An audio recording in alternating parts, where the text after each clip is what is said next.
Thank you for joining me for this episode of the Wild Sonnets Out Loud. My name is Nicholas Korn, and I am the poet of the Wild Sonnets. I've published 6 books of wild sonnets since starting this literary expedition 8 years ago. And now every week I select 2 poems from the books in print, and I read them here. The first poem for this reading comes from the 3rd book of Wild Sonnets. It's a childhood memory that holds for me now some interesting and ironic metaphorical shadings, with that as an intro. Here is Wild Sonnet 256. Once I would turn and turn as a child until dizzy and down I'd fall, my small bones flat on the ground, while the whirl and feeling of the world went round. Now I stand with my near 60 years fixed firm against the floor, while the riot and root of what I know veers from volatility to vertigo. Let the grinding of the globe and anger of its orbit go.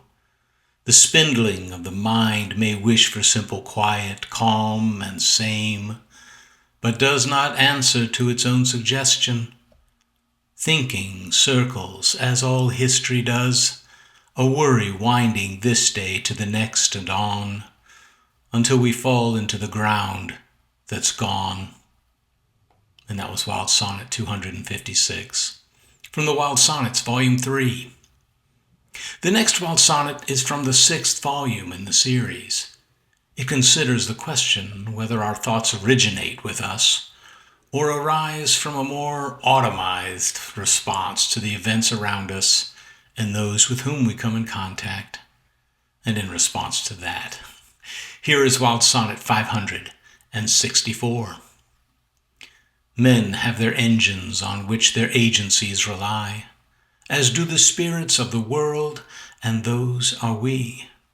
Because our thoughts are soft, we suppose them not to be mechanical, as original as print and thumb, and motioned only by the self, while our supple selves respond to the immediate and much beyond.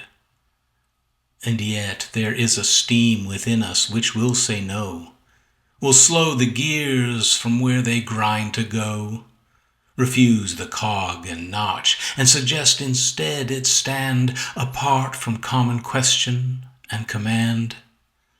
Sometimes the greatest strength is to be still, when all about is moving by worry, want, or will. And that was Wild Sonnet 564 from the Wild Sonnets, Volume 6. I hope you've enjoyed the 2 poems featured in this reading. If you're interested in learning more about the Wild Sonnets, or would like to order the paperback editions of the books featured in this episode, or see the special offer I put together for downloading the complete collection, visit me online at www.wildsonnets.com.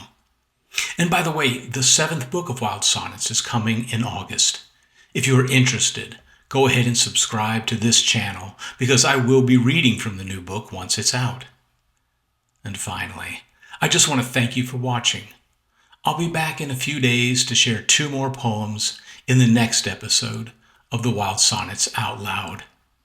Until then, stay wild and stay well.